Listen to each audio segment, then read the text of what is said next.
Hello everyone, welcome to Currentopedia. आज हम करेंगे 11 अक्टूबर के इंपॉर्टेंट करंट अफेयर्स। इस वीडियो लेक्चर की पीडीएफ आप हमारे टेलीग्राम चैनल से डाउनलोड कर सकते हैं या इस वीडियो के नीचे दिए गए डिस्क्रिप्शन लिंक से भी बड़ी आसानी से डाउनलोड कर सकते हैं। तो चलिए शुरू करते हैं आज की वीडियो। हमारा पहला क्वेश्चन है, रामविलास पासवान जिनका अभी हाल ही में निधन हो गया, वो किस पॉलिटिकल पार्टी के अध्यक्ष थे या प्रेसिडेंट थे? तो वो थे एलजेपी के यानी लोक जनशक्ति पार्टी के प्रेसिडेंट थे और वो 9 बार एमपी थे, मेंबर ऑफ पार्लियामेंट थे, लोकसभा और राज्यसभा से। और जब इनका निधन हुआ तब ये कैबिनेट मिनिस्टर थे, consumer affair, food and public distribution के मिनिस्टर थे। यानी ये थे consumer affairs, food and public distribution के मिनिस्टर थे जब इनका निधन हुआ, और ये बिहार के थे।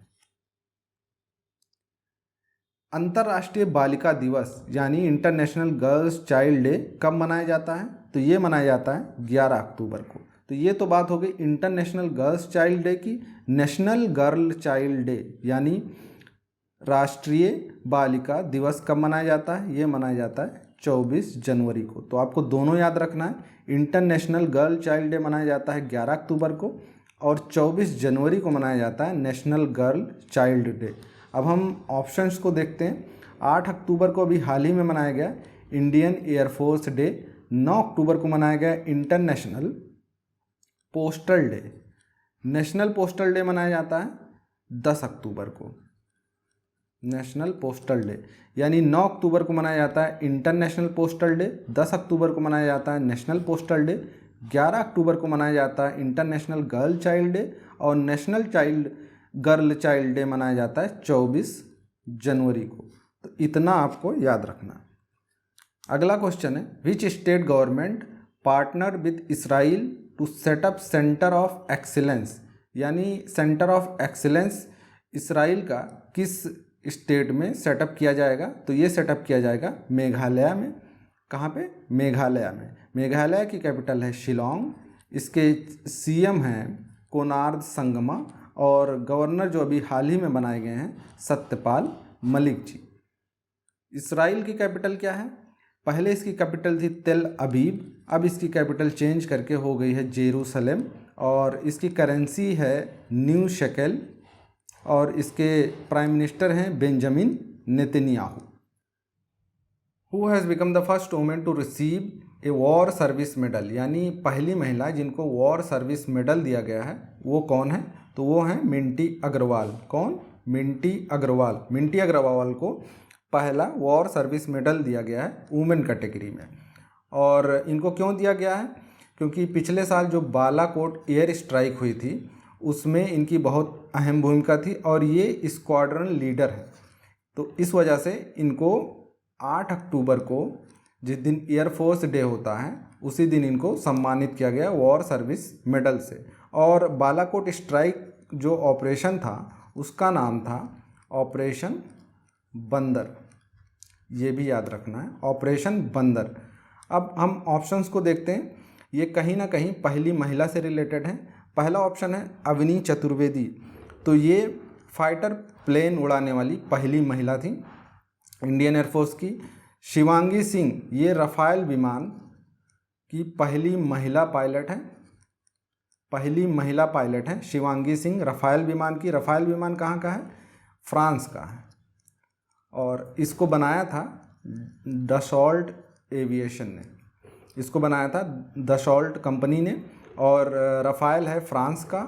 और जो पहले मेल थे जिन्होंने उड़ाया था रफाल विमान, उनका नाम था हिलाल अहमद, जो कि हैं कश्मीर से। और शिवांगी सिंह कहाँ? ये हैं बनारस से यानी वाराणसी से। और हिना जायसवाल कौन है? ये इंडियन एयरफोर्स की पहली महिला फ्लाइट इंजीनियर हैं, पहली महिला फ्लाइट इंजीनियर हैं हिना जायसवाल। अगला क्वेश्चन है, who has been ranked first in the list of 100 richest people in India release by Forbes? यानी फोर्ब्स जो मैगजीन है उसने हाल ही में 100 रिचेस्ट पीपल इन इंडिया की लिस्ट निकाली है, जिसमें सबसे नंबर 1 पे कौन रहा या सबसे टॉप पे कौन रहा? तो वो थे मुकेश अंबानी। ये नंबर 1 पे रहे और ये 13th टाइम है, यानी 13वीं बार है जब ये मुकेश अंबानी नंबर 1 पे रहे। और ये रिलायंस इंडस्ट्रीज़ लिमिटेड के चेयरमैन हैं। और दूसरे नंबर पे कौन रहा? ये थे गौतम अडानी। तीसरे नंबर पे शिवा नाडर और चौथे नंबर पे हिंदुजा ब्रदर्स। और ये जो 100 रिचेस्ट पीपल इन इंडिया की लिस्ट थी, इसमें 3 फीमेल भी थी, यानी 3 महिला भी इसमें शामिल थी। पहली थी जिंदल ग्रुप की चेयरमैन सावित्री जिंदल, यानी सावित्री जिंदल, जो 19वें नंबर पे थी। और दूसरी महिला थी बायोकॉन की किरण मजमूदार, ये 27वें नंबर पे थी। और तीसरी जो महिला हैं वो थी नीना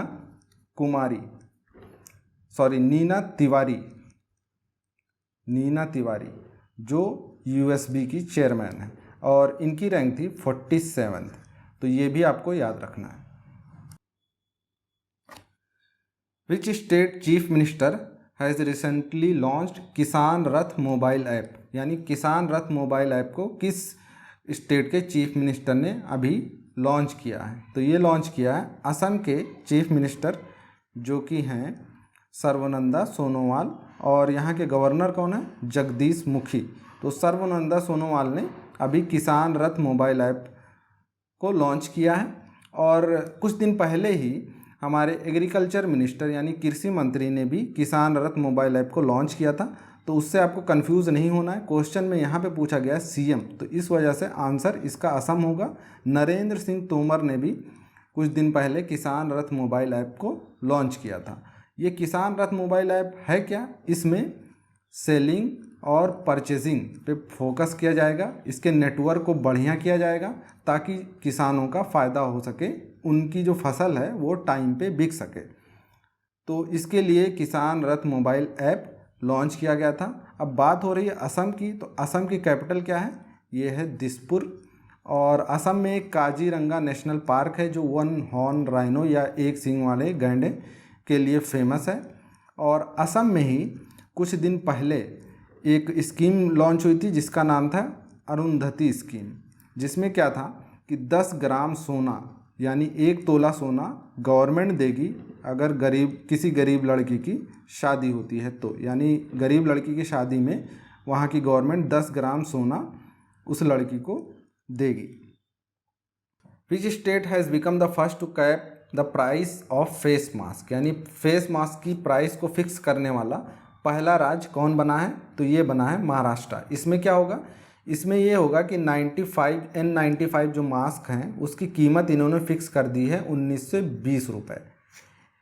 इसका मतलब कि अधिकतम जो खुदरा प्राइस होगा या मूल्य होगा वो 19 से 20 रुपये होगा N95 का, और जो 3 लेयर्ड मास्क होते हैं उसकी जो प्राइस होगी वो 3 से 4 रुपये होगी। यानी इससे ज़्यादा N95 या 3 लेयर्ड मास्क की कीमत कोई ज़्यादा चार्ज नहीं कर सकता।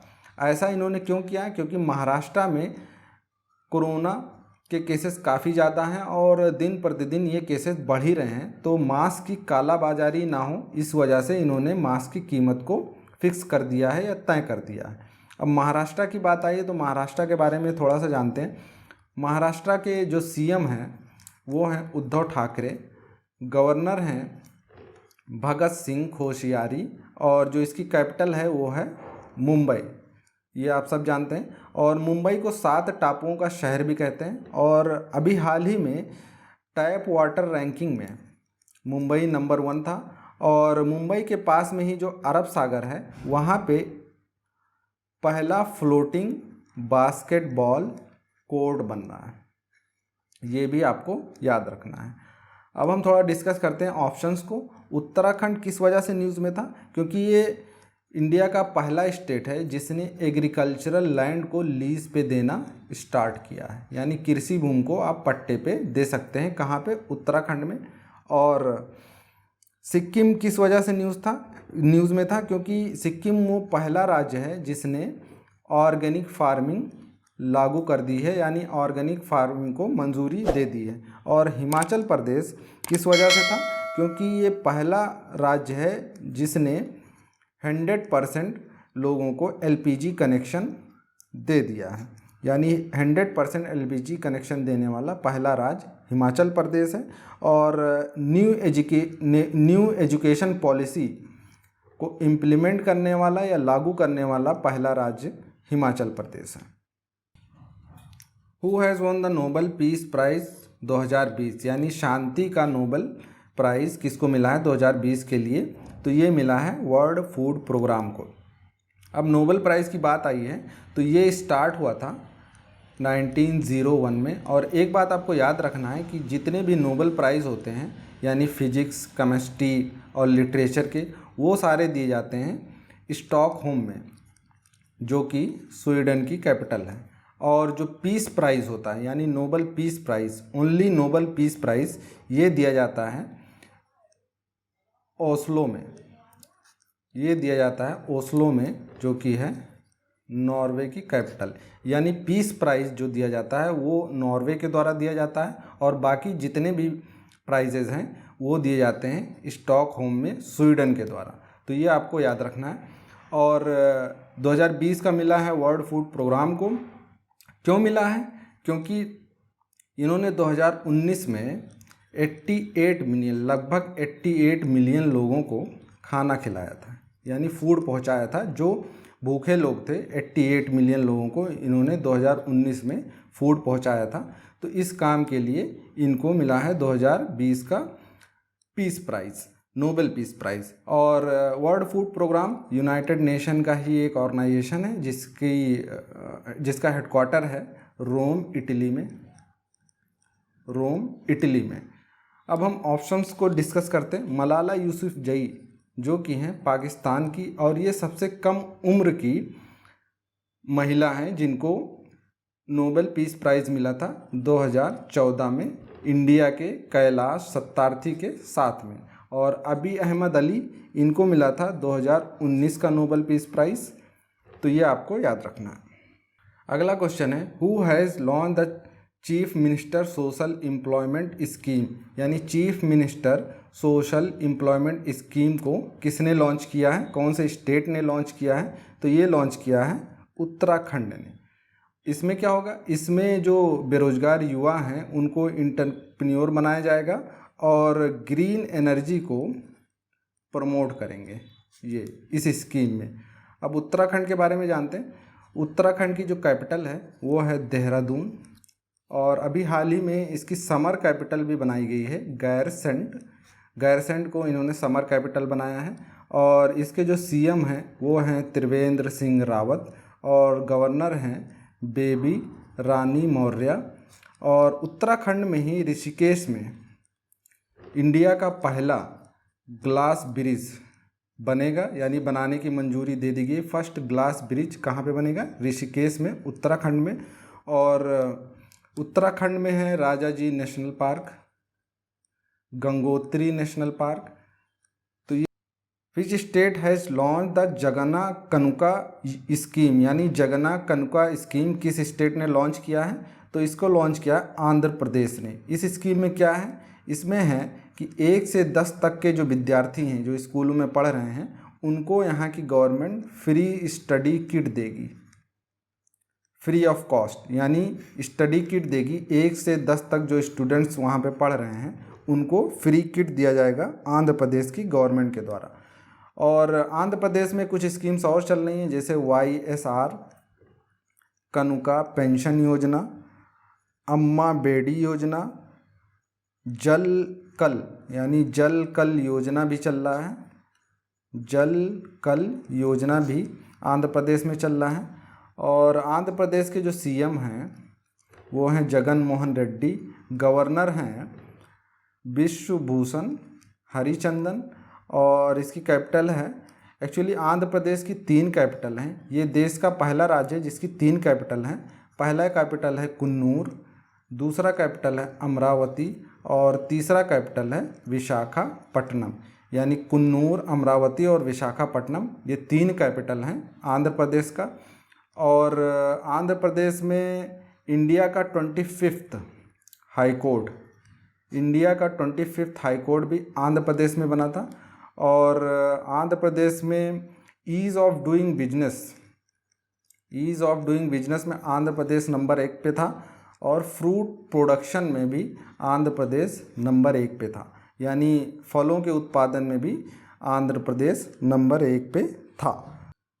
अगला क्वेश्चन है, who has successfully tested anti radiation missile Rudram, यानी रुद्रम जो एंटी रेडिएशन मिसाइल है उसको किसने अभी सक्सेसफुली सफलतापूर्वक टेस्ट किया है?